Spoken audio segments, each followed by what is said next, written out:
Welcome back, Red Spotters, and usher in the Red Spotlight podcast. I'm your host, Alexis Soto, joined by my fellow agent, Mr. David Francisco. This is another installment of our weekly Beyond the Shield recap series where we talk about the final episodes of this last season of Marvel's Agents of S.H.I.E.L.D. David, how are you doing this week? Good. Yeah? Yeah. Because I'm a little... Yeah, you know,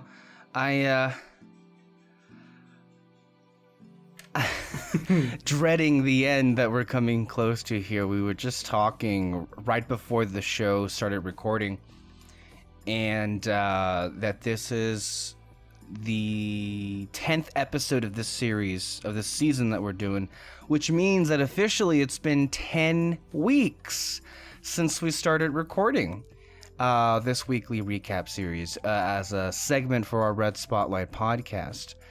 Can you believe that? Mm-hmm. Does it feel like it's been 10 weeks? I mean, we're talking about like 2.5 months.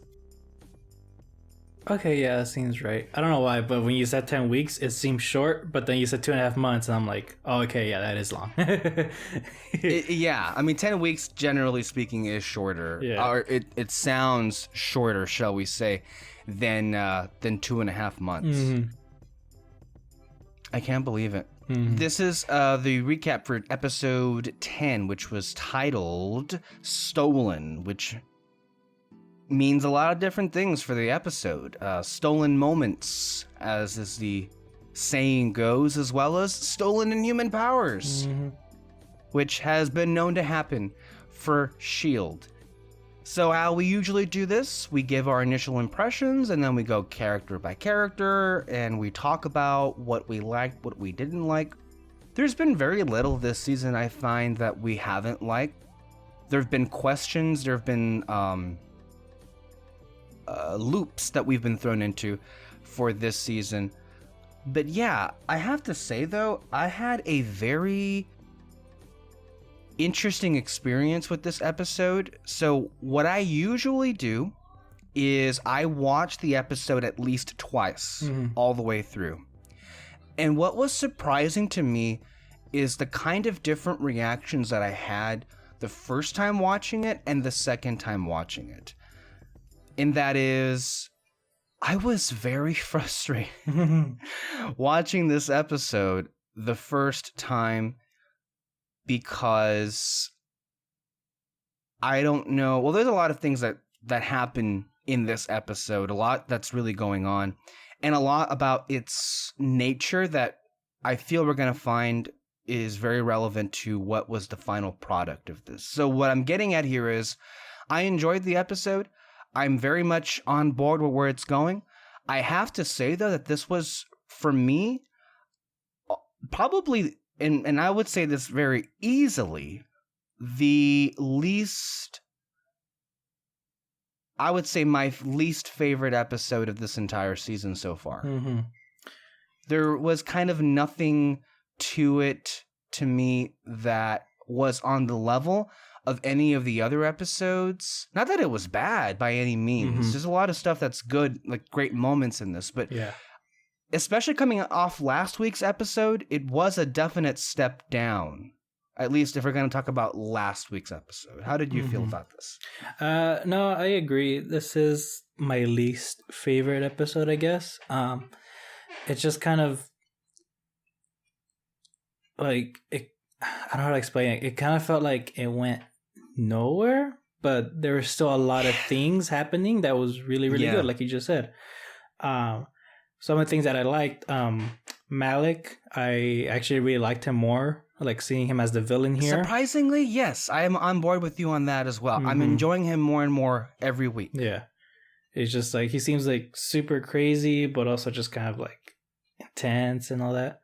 So I liked the bits that he had with, I liked some of, just some small things that they added, like bringing back, what's his name? Garrett.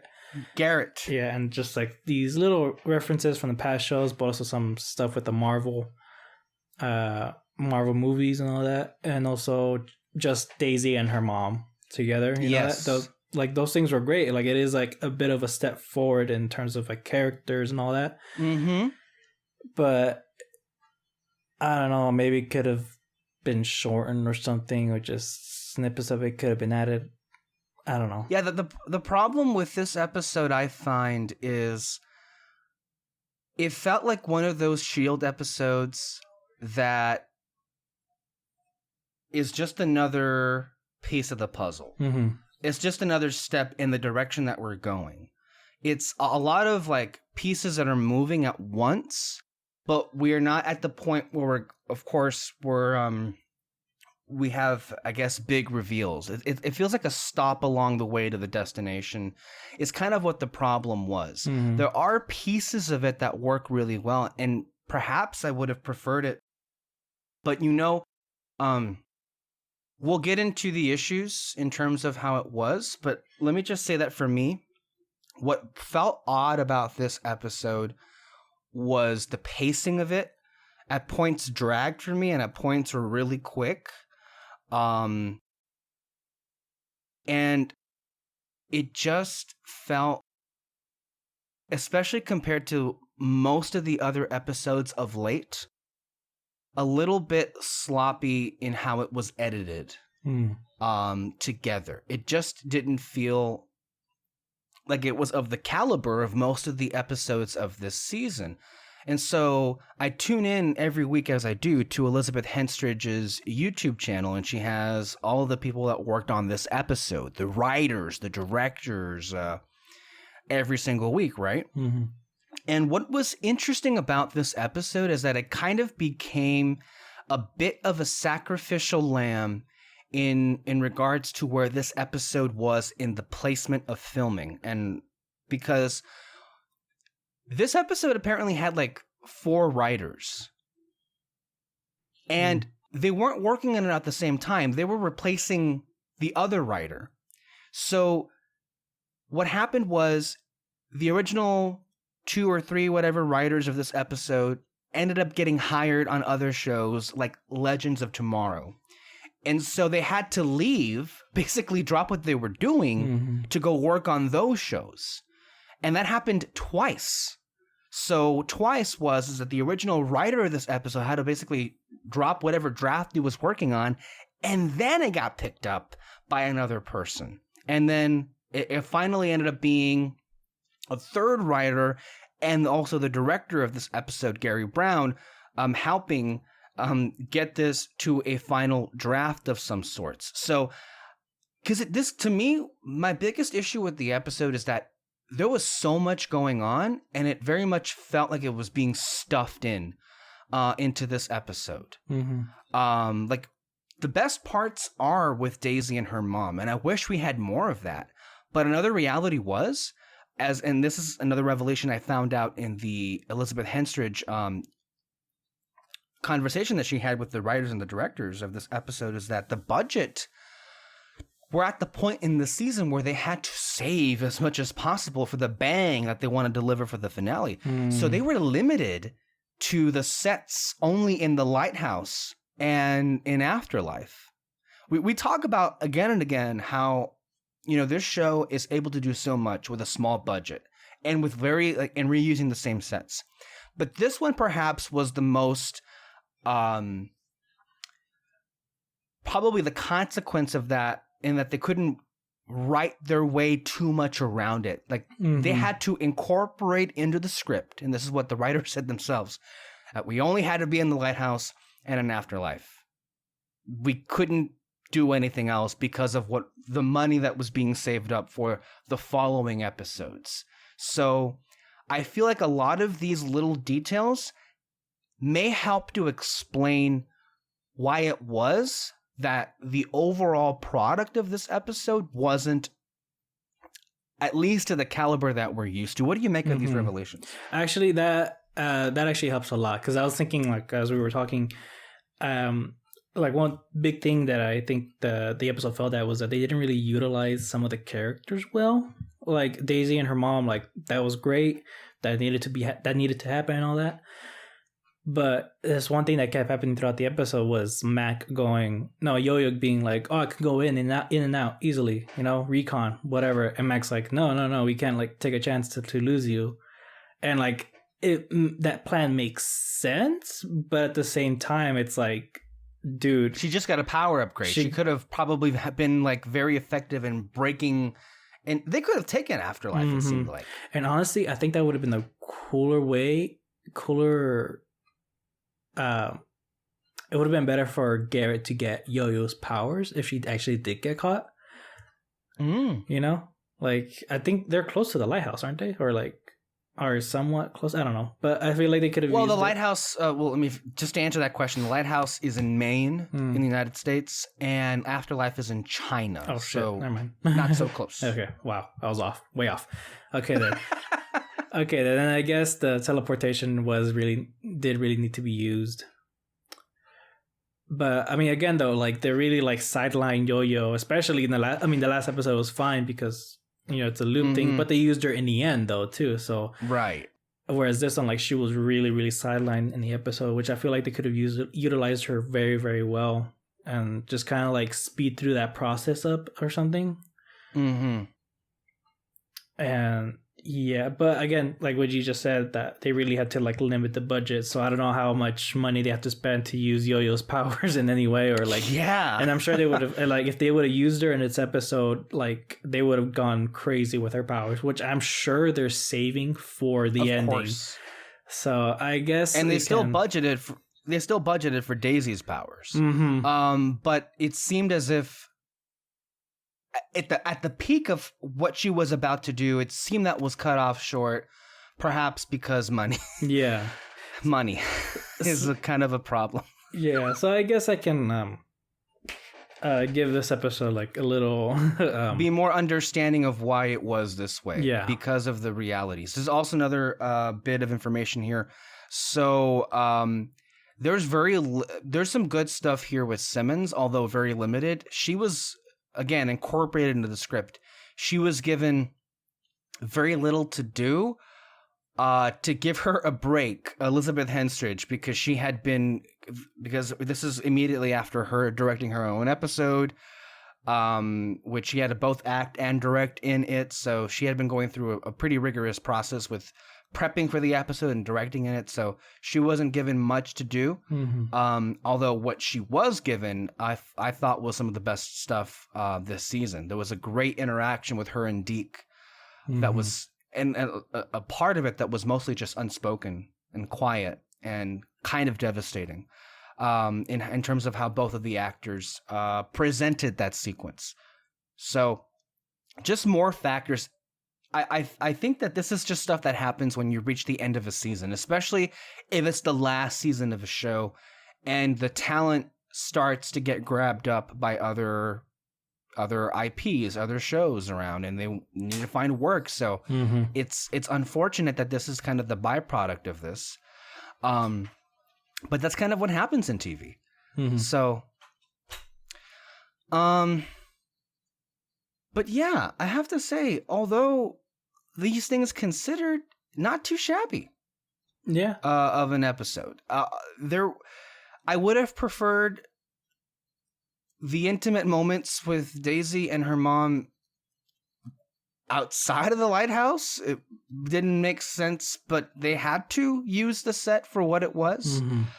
But yeah. I don't know. Yeah. No, like we said, they had like a lot of really cool things here. I'm sure we'll get into like a big conversation with each and every one of them. So, well, let's go ahead and jump straight into Daisy then. Okay. Daisy and her mom, because I feel like that's kind of the linchpin of the episode, and that's kind of what worked the most in this. I've always really loved Jia as a character. I always loved that actress. She's, I think, was one of my favorite villains on the show, one of my favorite characters from the past. And I love how this episode, perhaps I would have loved it more if this had been maybe more focused on it than what we got, but understanding, I think that's what I would have preferred, though, if we had more of this episode being Jia and Daisy. I love what we got. I would have loved it more if we had more of that, but I understand that we're in episode 10 and we got to It's a lot of things moving. Yeah. Not to mention Korra, which is a whole different thing that we're going to get to. But with Jiaying, she gets a little bit of a redemptive situation in this, in that what we didn't know about her is that we knew that in the past she'd left Afterlife to go do charity work, and that's how she met Daisy's father, Kel. Mm-hmm. What she never included in the description of her past was that she had another daughter, and tragically even, one that committed suicide. And you can't help but just reevaluate Jiaying and look at her in a more sympathetic light, considering the tragedy that befell her. Mm-hmm. And the fact that most of her time in Afterlife, before having left and then come back, was spent... Well, look at what happened is her own people were trying to get rid of her and kill her. She was trying to protect her daughter, and then she kills herself. She leaves. She gets married. She's about to have another daughter. Then Hydra comes. They kidnap her. They cut her, and then everything changes. It is a sad series of events that happened to Jiaying.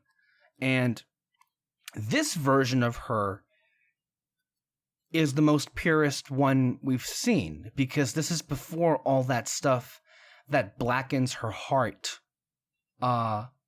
happens. And so this is the best of Jiaying. The perhaps this is what we hoped Daisy would have gotten back in season 2, which is why Daisy's you can tell I'm very internally conflicted about it, because when they have this conversation, and then of course at the end when she's mourning her, this is the version of her mom that she wished so hard she would have gotten. And she does get that. And she dies. Almost instantly. Yeah. Which, by the way, this has not been a great season for moms. At all. No. So... yeah, I mean, I can't remember much how she was when we first met her, like how crazy she was or anything like that. But that, but that conversation, like you just said, it really kind of redeemed her a bit, just to kind of see a whole different side of her. Yeah. And I mean, really what I took most of it was Daisy's reaction to that whole conversation. Yes. Like, again, you just said it. This is the mom that she always wanted. This is someone in her life that she always wanted. And just to, I mean, it was like Thor in Endgame, basically. He got to meet his mom again. It just kind of brought closure, I guess, to a part of her life and Thor's life that... You see, I didn't piece that together. And I should have, because there have been so many, like, I feel like mirroring to Endgame. But you're so right. Continue with that. Yeah, no, I mean, like, I was just going to say that. It just really brought a lot of closure with her. And I think it's a great step forward for her. I mean, it was a good step forward, but we kind of went back a bit because she died. Yeah, I mean, and I feel like this is also done, as you said, most importantly for Daisy, because part of her, in some weird way, a little bit of a paradigm between her and Ward. Ward's whole thing in the early seasons of S.H.I.E.L.D. was the fact that he could never reconcile with anything that he did. And he used this phrase, closure, as ways to justify the heinous acts that he would do, because he's such a broken, awful person. But what's interesting is that Daisy also has, I think, the truest version of that, I mean, Ward would use it as an excuse for it, but Daisy has actually had that. Never having the closure with Ward, somebody that she was falling for, and then, ended up he's the Nazi. Then she fell in love with Lincoln, and then he sacrificed himself, which in turn caused her to kind of like lose herself and go on, rogue and everything. Then when Coulson died, at the end of season 5, and then she threw herself into space to try and find Fitz, but to, basically stay away from it. But maybe most importantly, are you okay? Some motorcycle ran by, the microphone picked it up. Oh, okay. And maybe we got to see her get closure with her father. That was, to me, my favorite arc of season 2, was seeing the relationship evolve from her hating him to her understanding him and being accepting of him and giving him the best gift of all, which is a second chance. And that it was her father that saved her from her mother. I loved that dynamic of it being just flipped on its head back in season 2, when it was the mother that was the real evil one, and it was the dad that made himself bad just to continue to be in her presence. Mm-hmm. That was a big twist that I love so much. But Daisy never had that closure with her mom, mainly because she was trying to kill her at the end. That was not a good way to go. And then, of course, back in season 5, where she literally just grave robbed her bones, threw them on the table so that Simmons could use it for the serum that they were trying to make to keep Coulson alive. Forgot about that. I know, right? It's a lot of things that happen. Yeah. But here, we finally get to have some sense of closure, and her. At the same time, it almost does feel like a little bit of Tony and his dad in Endgame. This is a younger version of his father, and he realizes, perhaps for the first time in Endgame, how much in common they actually had. That's a better parallel, actually. I forgot about that one. Well, I mean, I think both can apply. Yeah, but I mean, Tony, though, he couldn't tell his dad who he was, so it's a better parallel. And wait, is Jain actually dead, or is she gonna come back to life somehow? The way that it was played, I assumed that's it. Okay. The way that she could be brought back, I mean, a broken neck is a broken neck. It's kind of hard to come back. Yeah, but I mean, she was cut open and got her guts out before. That's right. I would think, well, how I understand how she was able to save herself the first time was Cal put her back together, and then Cal captured some offerings for her to absorb. Her power is she stays alive so long by sucking the life out of you. Yeah. And so, unless we're going to go find some volunteer to die, I don't think that's, unless Cora sacrifices herself and then Jain comes back. Well, which I don't know what's going to happen with that character. I don't know where they're going with it. They're teasing something big with her this week, but I don't know what exactly the end game is with her. Well, I think so if you saw the preview for the next episode, she wants to join S.H.I.E.L.D. I don't believe her.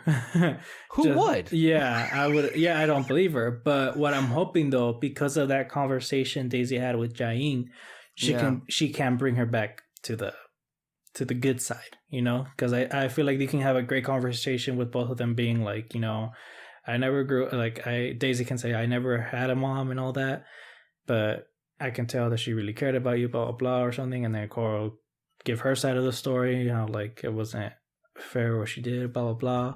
I don't know, but I mean, that could, the thing about this is that if they do that could start fixing the timeline a little bit, with Jain being brought back, Cora dying, and then Daisy's existence being secured.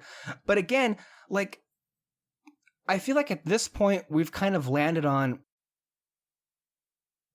you're a person at a time, and if the past has changed, it doesn't necessarily affect your existence. I mean, look at Deke. His whole future was wiped out of existence, but he's still there. So I'm not sure, people are saying that, well, why didn't Daisy disappear after Jain died? Well, one of two things. One, it may just be irrelevant with the rules of time as they are. And two, maybe there's a way that Jain does come back to life, and maybe that's how they use Cora. Again, I don't know what exactly the end game is with that character, mind you, because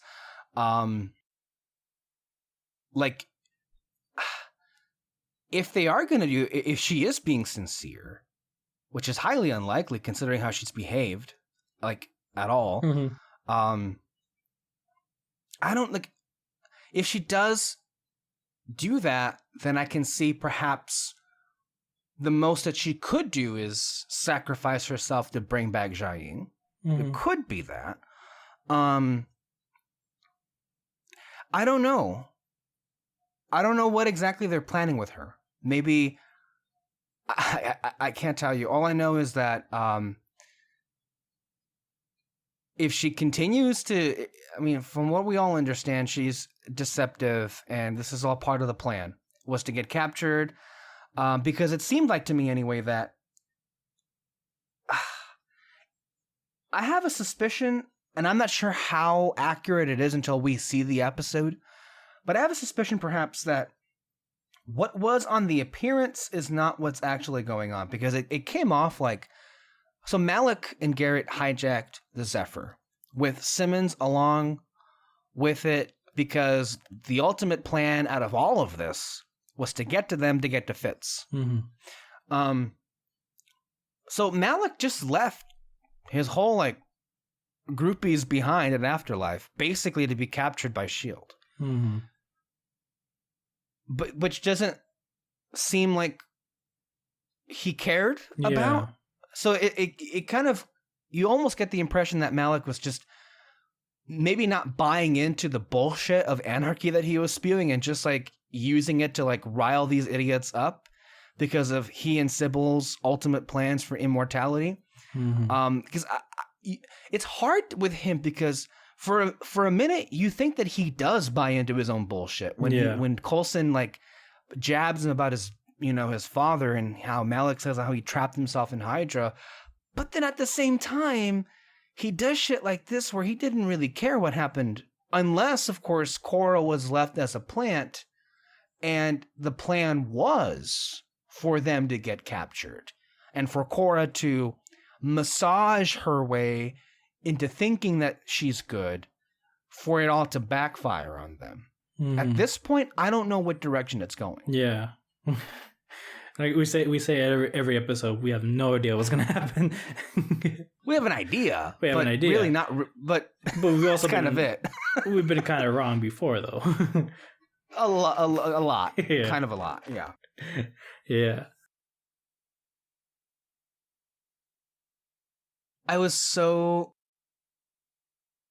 In general, I was kind of annoyed by Cora, for being real, and I was very happy when Coulson just shut her up, and I was like, oh, thank God, thank you. Yeah. Just like, fuck you.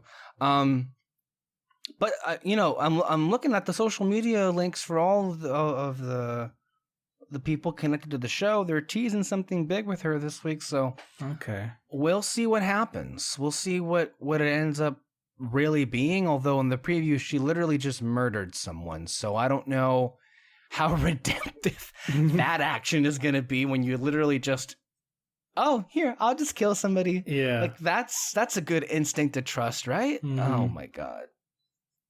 Yeah, I don't know, that seems at this moment, I don't know where that's going with Cora and everything.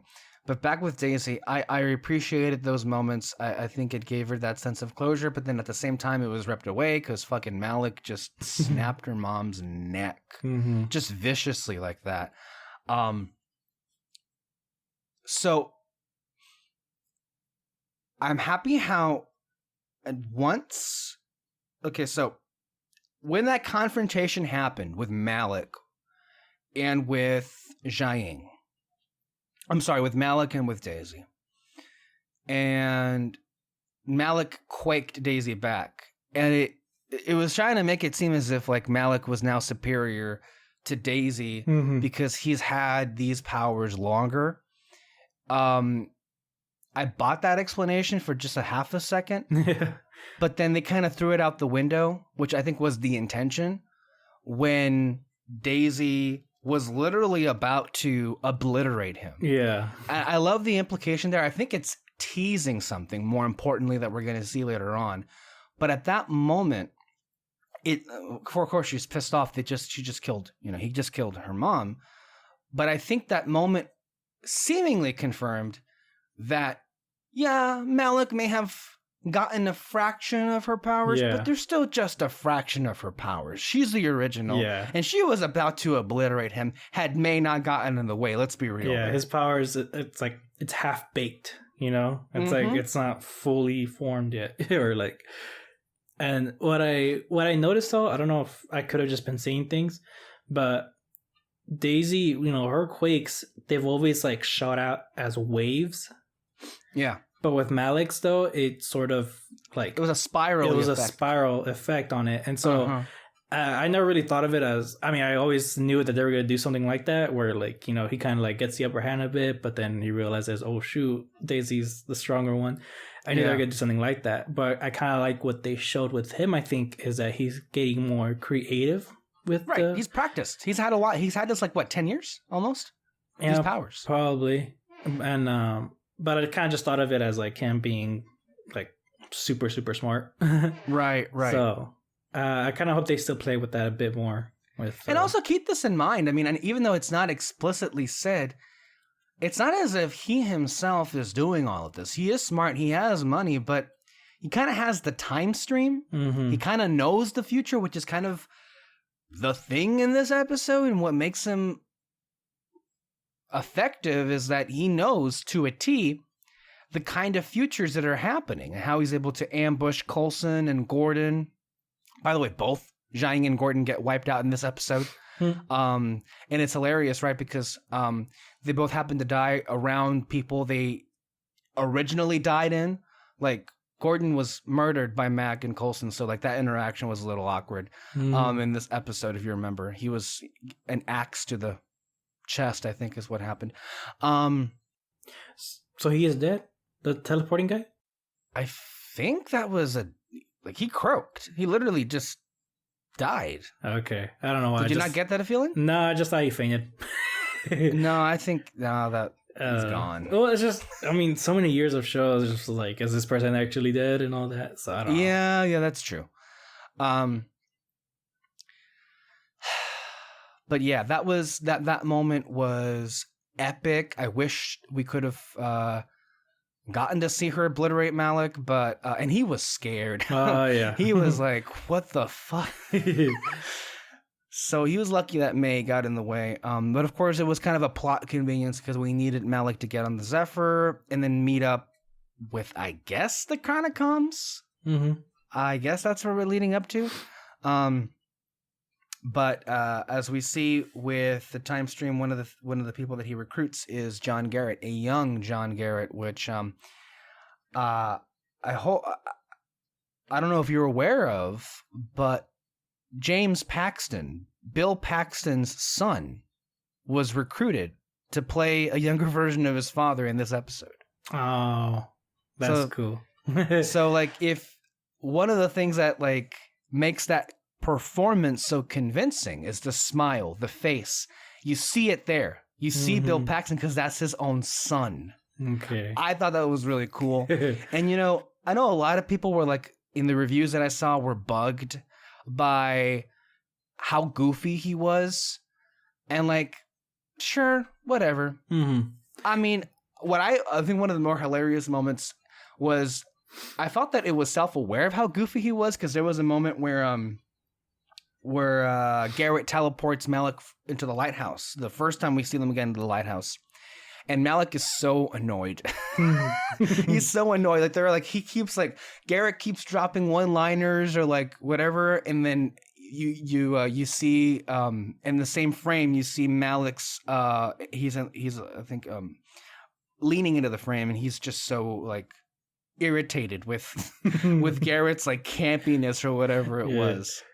No, I noticed his campiness right from the beginning, and I didn't mind it, mostly because I mean, you really have to be insane to do what he did in the first season, you know?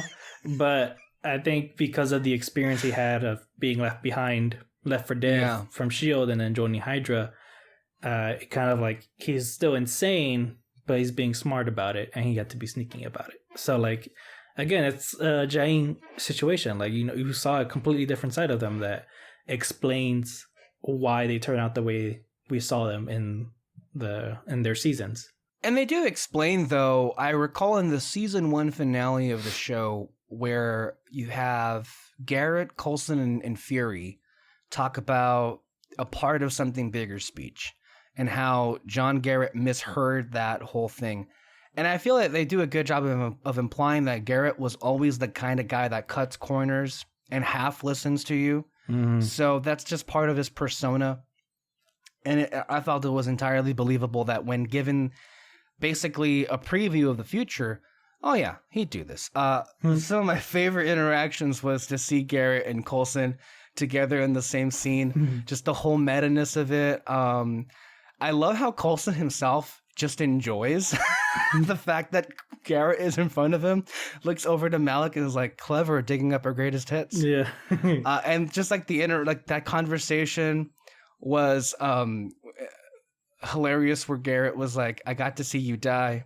It was hilarious.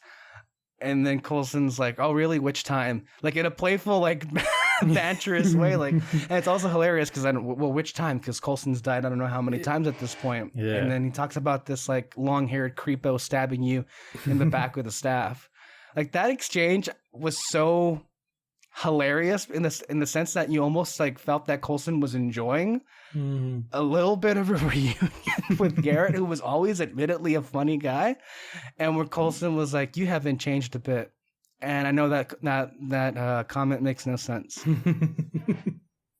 That was a really great exchange scene. And of course, with Gordon's powers, you have all the mischief that he causes, like the exchange with Melinda May. I felt James Paxton really sold it. And of course, that's the best substitute we can have. Similarly with the Maliks, Malik and Garrett, the original actors, Bill Paxton, and Powers Booth, are gone.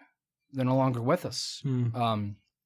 So it was a way to incorporate both of those villains, at least their families, in this final season. Which is really, I'm just now piecing it together. Like John Garrett, a younger version of John Garrett, played by Bill Paxton's son.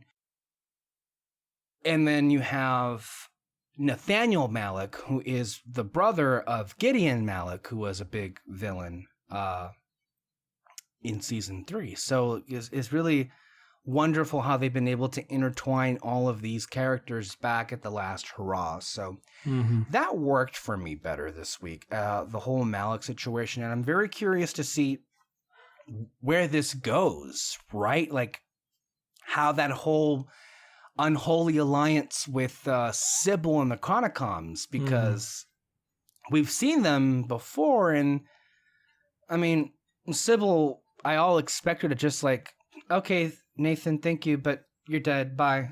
Yeah, I really hope that doesn't happen, because I know, right? They kind of built him up to be a cool villain and the cool rival to Daisy and all that. Yeah. Well, I just want to add one more thing. That same scene with Garrett and Coulson together, I like that part though, where he asks Malik, it's like, hey, do I still get to keep the eyes though, right? And he's just like, right.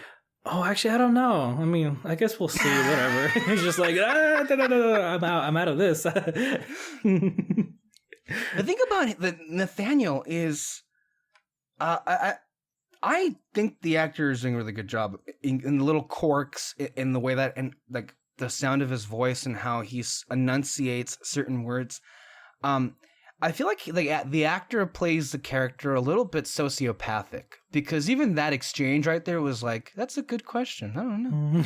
Like legitimately, like he's ponderous, but also doesn't really care. Yeah. That's kind of like he does come off as a sociopath, and it is interesting because that character wasn't at all that way, at least how he was portrayed back in season 3. Of course, he was sacrificed to Hive, and so we didn't get to see a aged Nathaniel as we're seeing now. Which, whoa, he has some issues. Clearly has some fucking issues there. Yeah. But that was hilarious. You're right. One thing I wanted to add about the exchange between Jiaying and Daisy, the emotional one where where Daisy is. I love how Jiaying just like, oh, okay. She immediately buys, oh yeah, you're from the future. That's the only explanation, I guess, why as to how you're able to find us, as to how you know everything about us. Because like otherwise they wouldn't know. Yeah. So she just almost immediately buys into it, and how it was technology from the future that led to Nathaniel finding afterlife and all this other stuff. But what I loved, importantly, is in that emotional exchange where Daisy is basically saying how Jiaying helped her, and that for most of her life, she was just trying to find her mom, and that when she did, she disappointed her. But one of the things, and this is subtle, and I feel like you really, really would have to like be mindful of this particular score, and you would know it if you repeatedly have seen this show as I have. Not to brag, but just, and I'm not bragging, I'm just like, this is what I noticed. So when she is recounting that specific moment of being alone for most of her life, Bear McCreary, who has done the music for this entire series, basically dusts off an old theme, which was the original theme for Daisy back when she was Sky, that was used very prevalently back in season 1. It's a couple of notes, but it's very subtle and it's there. Dang. Which I, as a longtime like fan of this show and viewer of the show, was very appreciative whenever you're able to catch those subtle like callbacks to the original version of the show. So like to me that helped kind of kick a little bit more emotion into the power of that sequence, which I enjoyed very, very much. And we shouldn't also neglect Sousa and his role in kind of pushing Daisy to do that, because the episode is called Stolen for several reasons. Of course, the stolen inhuman powers, which is what the contraption that Malik is able to come up with, but also stolen moments. It's kind of Sousa's conversation with Daisy this week. Which, by the way, included a name drop to fascism, which very much is back. 2020. Yes. It's like the thing always is like what he says, like the thing I stopped, like I tried to stop 10 years ago. And he's just like, yeah. So that's back, which is of course 2020, everybody. Yeah. But yeah, Sousa's thing is like, I would do anything to have just a couple more stolen moments with this person. And so, and him just like, you know what? The timeline is fucked. Just do it. Screw it. You need this for yourself. Yeah. And so I love how, deepening the relationship between Sousa and Daisy, in ways that really like, it's interesting, right? Because you think to yourself on one hand, like Korra was introduced so late into the season that you think that perhaps, well, there's not time to develop anything, and what they're ultimately doing with that character is still a mystery. But at the exact same time, I think it was masterful work how they've been able to just, I think, sell a real and authentic dynamic between Sousa and Daisy. Like, I didn't see it coming when they were paired up weeks ago in the 70s episode, but they really have grown as a dynamic together. And I love Sousa was able to kind of push that into existence.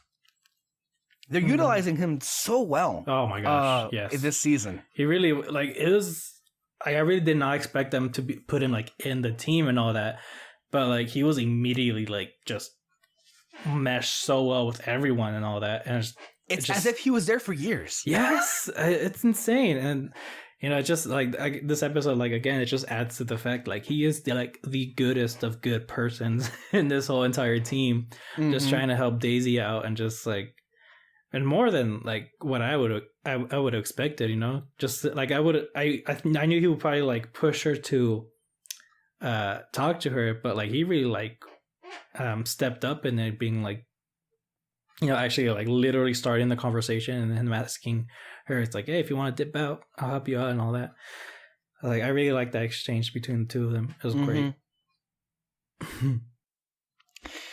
Absolutely, and also. I love that sequence where they're finding the laboratory, and Gemma seems to notice something going on between those two. Oh yeah. When Sousa like offers to take her bag to her bunk and everything, and I think Gemma plays it off like, I'm glad to see that chivalry isn't dead, but I think she noticed a spark there or two between them.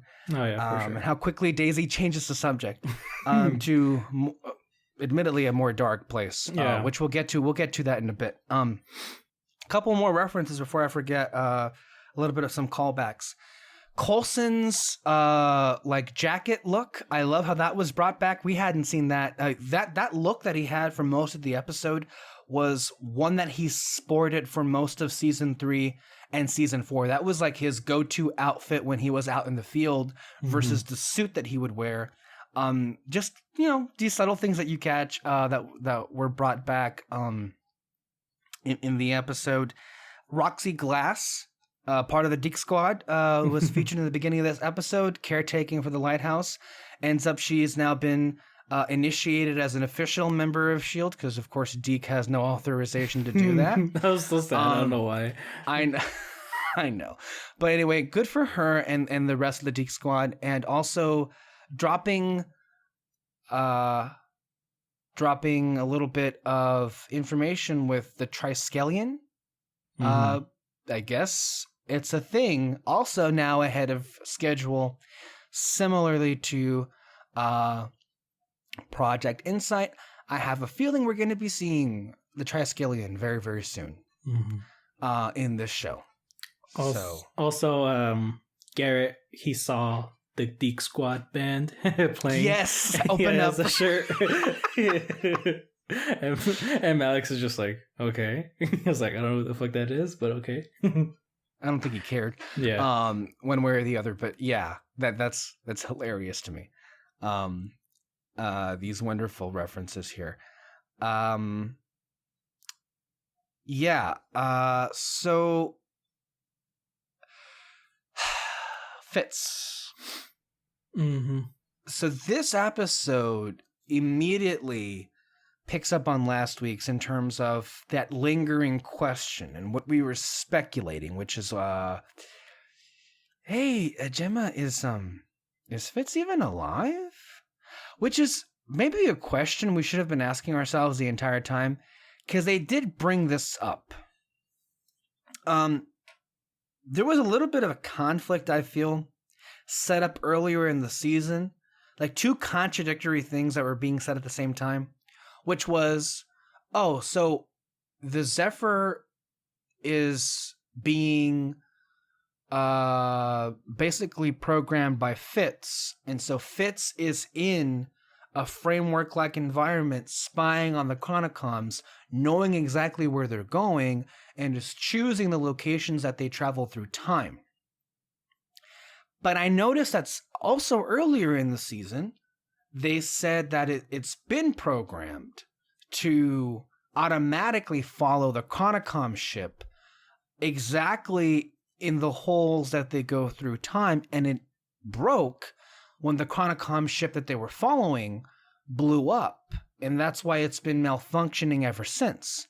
But the time clock is inactive, and they're seemingly stuck in 1983, and that does beg the question is, was Fitz like doing anything, or was it automatically pre-programmed to just go ahead and follow that ship? Because if Fitz was actually like pushing the buttons, what has happened of late that the Zephyr hasn't gone anywhere? So that is an interesting question, on top of the fact how the news is delivered. It gets Gemma to question herself, like, what if it was too painful to remember what happened, which I think she was starting to back in last week's episode. But I love that exchange where she goes to Deke family for a little bit of comfort, and it was really cold exchange where those two just give each other like these horrifying looks about, oh no, don't. Yeah. What do you think? So about the pre-programming thing part, I don't think. I mean, they said it's for sure confirmed that it was pre-programmed, or that's what they think it is. Well, there's not a definitive answer to it because that kind of is dependent on what Fitz is doing and if he's doing anything. Because I don't think it's a pre-programmed type of thing. Because the thing though about the time streams is that there's multiple things outcomes. That can happen. Yeah, multiple outcomes. So for him to know like exactly where the outcomes are gonna go, that's like some serious guessing work. Or maybe possibly some like great math work that could probably take him like years to pass. Mm-hmm. And so I don't think it's a pre-programmed type of thing. Right. But yeah, no, but that exchange with Fitz and Deke. Well, Deke and Simmons. Deke and Simmons, oh my god. They're the same person, okay? Yeah. With Deke and Simmons. No, yeah, it really was like a sad thing to kind of like see her come to a realization that he's possibly dead. But it's more of a scary realization, but I still don't think he's dead. But yeah, I don't know. Again, we don't know what the fuck's gonna happen. And although we should have seen it coming, another compliment to the episode, a very effective twist. We all thought that Malik was there to capture Jiaying.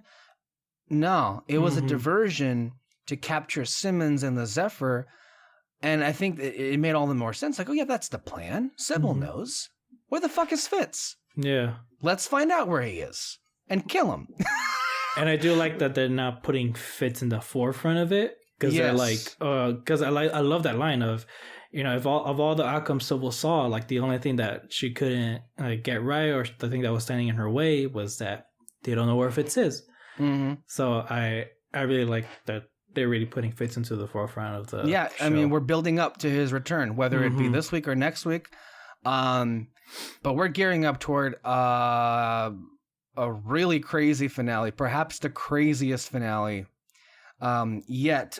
We should say, though, if anyone is concerned, you know, Ian DeCasticker, you know, we haven't seen a lot of him this season, clearly.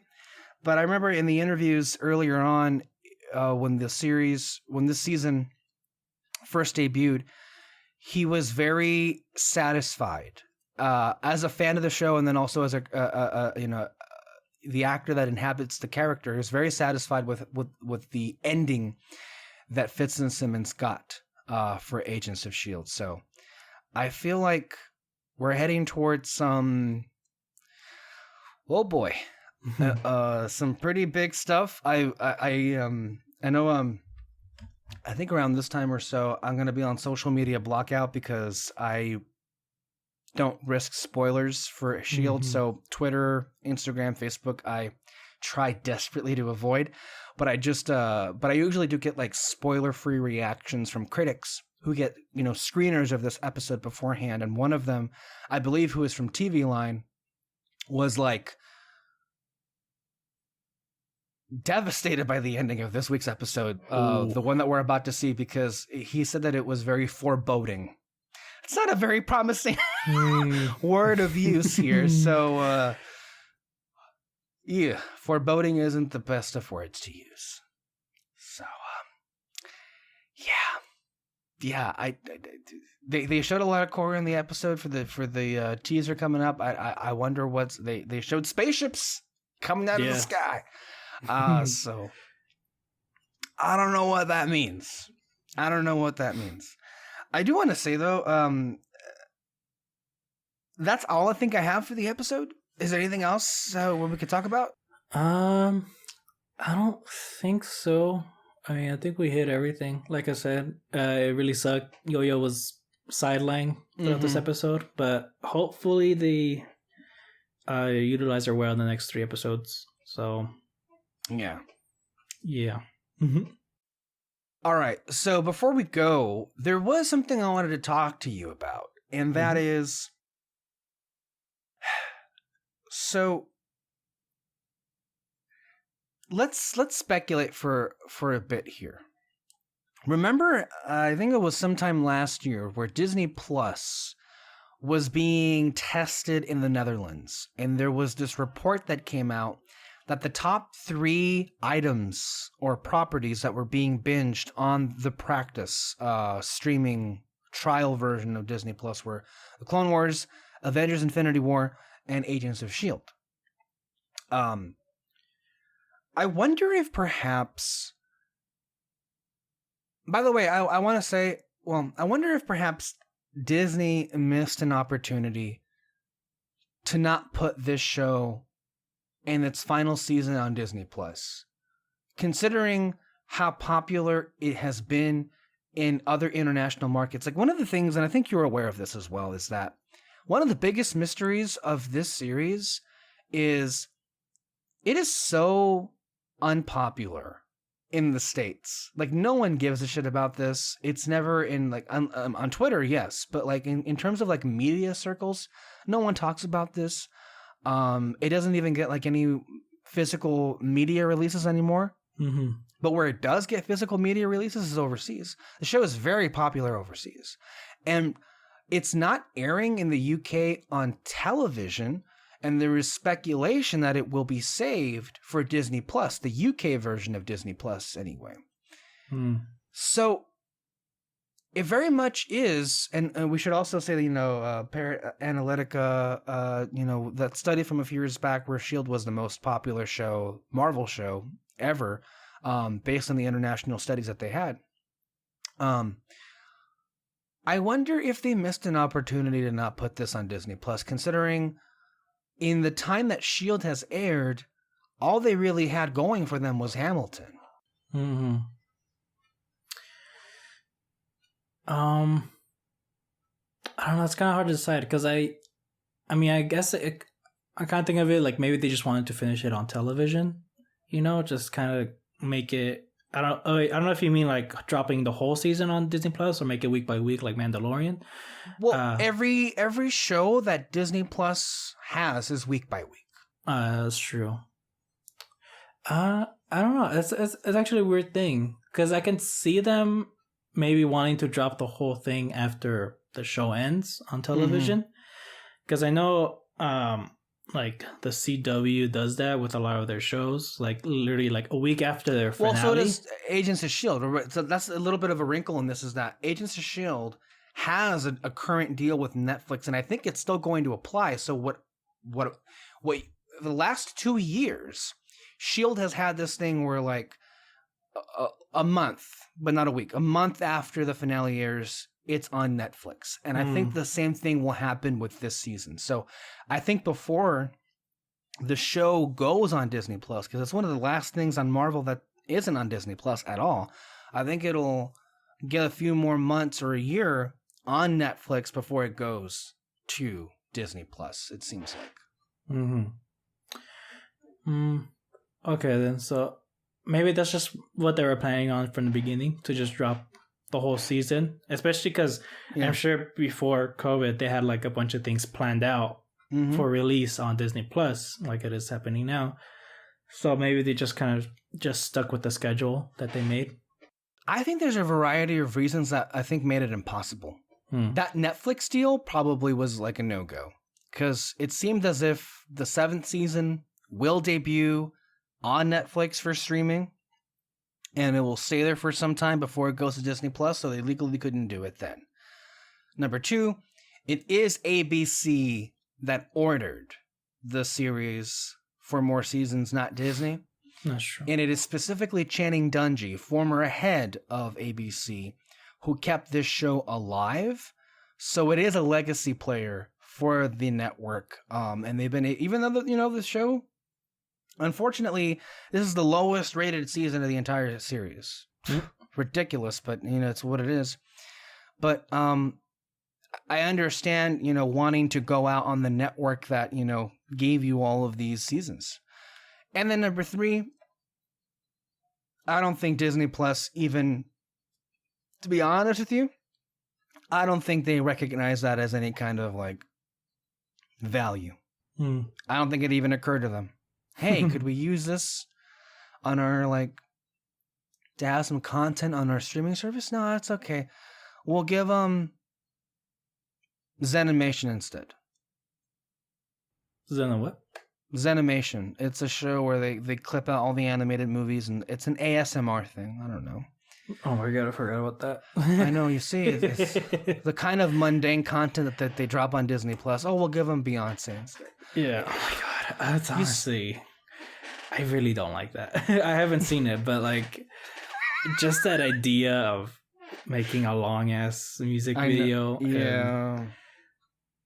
It sounds annoying. Yeah. So, I felt that was a necessary conversation to have because I do think they missed an opportunity. I'm going to say it right now because this show has proven to be more popular where it is available on streaming. I think it would have created more attention for them as a streamer.